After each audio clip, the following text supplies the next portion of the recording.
जोशीमठ में जिन लोगों को बेघर होना पड़ा उनके आंसू थम नहीं रहे। अब तक 750 से ज्यादा घरों में दरारें पड़ चुकी हैं, जिसके बाद 90 से ज्यादा परिवारों को सुरक्षित जगहों पर शिफ्ट किया गया है।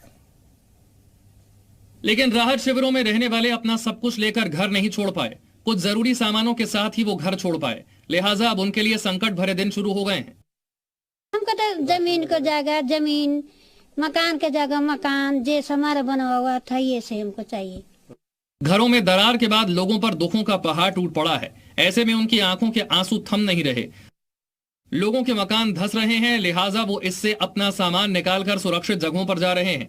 कितने दिन हो गए रात की नींद हराम हो रखी, भूख नहीं है, प्यास नहीं है, बीमार हैं, दवाई खाने का टाइम नहीं, दवाई लेने का टाइम नहीं। मिस इंडिया ग्रैंड इंटरनेशनल अनुकृति गुसाई भी लोगों का दर्द बांटने जोशीमठ के मनोहर बाग पहुंची। उन्होंने कहा कि जोशीमठ में हालात गंभीर हैं। हम आने वाले भविष्य के लिए, हमारे युवाओं के लिए सोचें। एक ऐसा रोड मैप, मैं सरकार से भी मेरा अनुरोध है, केंद्र सरकार से भी मेरा अनुरोध है, राज्य सरकार से भी अनुरोध है कि एक सॉलिड जो आपका रिलोकेशन प्लान है वो बनाने की आवश्यकता है। आपदा से किसी के घर की शादी में खलल पड़ गई तो किसी की पढ़ाई और रोजगार पर संकट के बादल मंडरा रहे हैं। जोशीमठ के होटल मलारी इन और माउंट व्यू को तोड़ने का काम आज तीसरे दिन जारी रहा। फिलहाल इन होटलों को तोड़ने में बड़ी बड़ी मशीनों को नहीं लगाया गया है, लिहाजा फिलहाल एनडीआरएफ और एसडीआरएफ के जवान मजदूरों के साथ होटल मलारी इन और माउंट व्यू को ढहाने में लगे हैं। होटल माउंट व्यू की छत पर आज मजदूर हथौड़े बरसाते दिखे। छतों को तोड़ने के लिए हैमर मशीन का भी इस्तेमाल किया गया।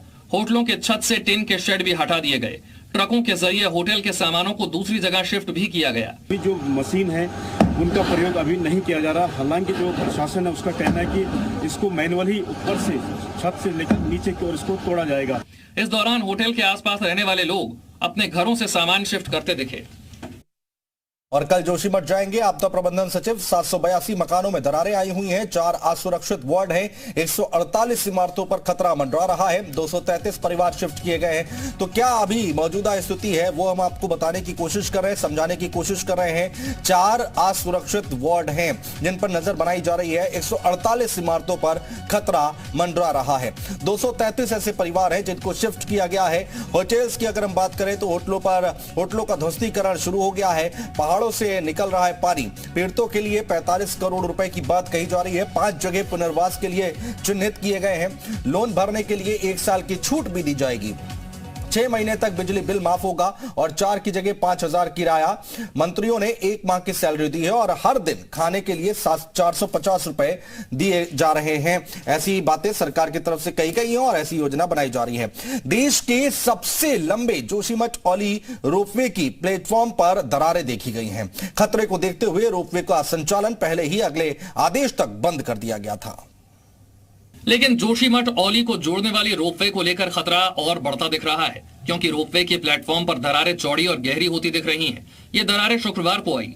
अभी कल तक तो सब सेफ था, लेकिन कल रात को जो दरार आई है वो काफी चिंता का विषय है। रोपवे का एक टावर प्रशासन की ओर से असुरक्षित घोषित किए गए क्षेत्र में है, जिसकी वजह से टावर नंबर 1 की नियमित निगरानी की जा रही है। फर्स्ट जो टावर है ऊपर मैं आपको दिखाना चाहूंगा, उसके नीचे भी जो है दरारें आ चुकी हैं। इसलिए ये जो रज्जु मार्ग है ये फिलहाल बंद कर दिया गया है। जोशीमठ से औली तक इस रोपवे की दूरी करीब 4 किलोमीटर है, जिसमें 10 टावर लगे हैं। और मथुरा दत्त जोशी जी हमारे साथ हैं, प्रवक्ता हैं कांग्रेस पार्टी के, और भारतीय जनता पार्टी के प्रवक्ता हेमंत द्विवेदी जी हमारे साथ जुड़ गए हैं। आप दोनों का बहुत स्वागत है। द्विवेदी जी, सबसे पहले चर्चा की शुरुआत आपसे, क्या प्लानिंग है? क्योंकि अभी हमने अपनी रिपोर्ट में भी दिखाया, लोग जो है वो उनकी परेशानी कम नहीं हो रही है, परेशान हो रहे हैं, वो रो रहे हैं, बिलख रहे हैं। इसके लिए क्या किया जा रहा है, क्या प्लानिंग है आगे की?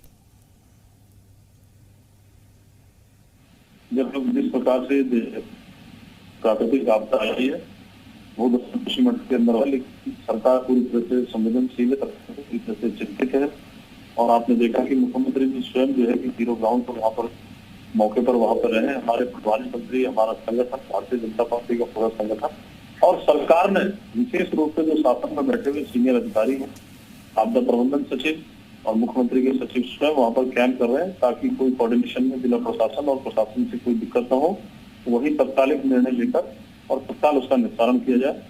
726 मकान इसमें जो है कि जो दरारें आई है उसमें 223 जो है कि संवेदनशील थे, अति संवेदनशील थे। उन सारे पीड़ितों को, उनको परिवारों को शिफ्ट किया जा चुका है, सुरक्षित स्थान पर उनको ले गए हैं और सरकार पूरी तरह से जो है इस समय पीड़ित परिवार के साथ है। जो भी वहाँ की समस्याएं होंगी उन सबका निस्तारण जो है कि सरकार की पैनी नजर है उस पर। केंद्र की सरकार, हमारी पीएमओ पूरी तरह से, हर तरह से यहाँ से सरकार से, हमारे गृह मंत्रालय, हमारा भारत सरकार की सरकार पूरी तरह से चौकस है, सजग है। सबसे पहले हमें जो वहाँ पर पीड़ित परिवार है उनको सुरक्षित स्थानों पर पहुंचाना।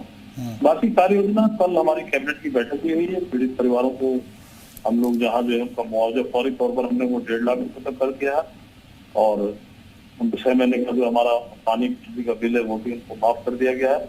जो भी हो सकता है सरकार से, मतलब पूरी सरकार इस समय जो है कि जो आपदा इस समय संकट की घड़ी है उसका। ठीक है, मथुरा दत्त जोशी जी हमारे साथ हैं। मथुरा जी, क्या लग रहा है आपको, कहीं कोई चीज रह जा रही है या फिर सरकार को जो कदम उठाने चाहिए वो नहीं उठा पा रहे हैं? आप लोग की तरफ से क्या कुछ कहा जा रहा है?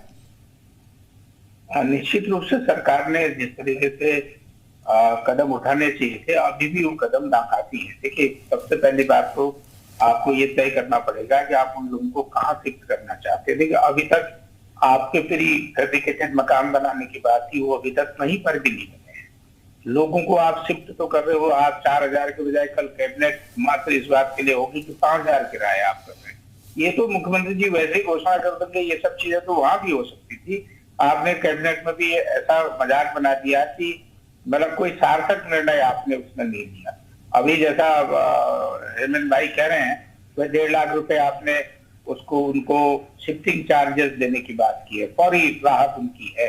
लेकिन आप ठीक है कर दे रहे हो, हम ये नहीं कह रहे कि आप नहीं दे रहे हो, आप व्यवस्था भी कर रहे हो, लेकिन धरातल में दिखे तो लोगों को आप शिफ्टिंग भी करोगे तो कहाँ शिफ्ट कर रहे हो, कहाँ लोगों को बचाने की बात होती है। कहीं पर त्वरित गति से कुछ काम हो तो उसका कुछ फायदा लोगों को दिखाई दे। लोग आज भी परेशान है, लोग आज भी धरना दे रहे हैं, सड़क में है, लोग परेशान है, लोग सरकार के लिए। अभी आप ही ने 1-2 बाइटें दिखाई है जी, आपके अभी चैनल में मैंने सुनी है, लेकिन क्या लोग खुल के बोल रहे हैं, सरकार के खिलाफ बोल रहे हैं। हम अब हम बोलते हैं तो फिर ये लोग कहते थे तो कांग्रेस ही बोल रहे हैं, इनका काम ही खिलाफ कर रहा है। सीधा सा निर्णय लेना था, कोई बहुत बड़ी बात नहीं थी।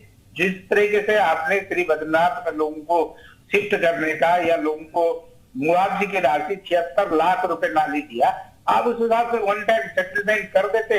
जमीन का पैसा जमीन के बदले जमीन का पैसा दे देते, मकान के बदले मकान का 4 इंजीनियर दिखा के PWD के 2 इंजीनियर लगाए जाते, वो नापतोल करते, वहीं पर गुणा भाग करते तो उनका असेसमेंट हो जाता, उसका जो भी जितनी भी कीमत मकान की वो निकल आती, आप उसका फिक्स कर देते, लोगों को तसल्ली। ठीक है मथुरा जी, इसका जवाब जरूर लेंगे। भारतीय जनता पार्टी के प्रवक्ता हमारे साथ हैं, जो बातें आपने बोली हैं इसका जवाब जरूर लेंगे। रहिए आप दोनों हमारे साथ। जोशीमठ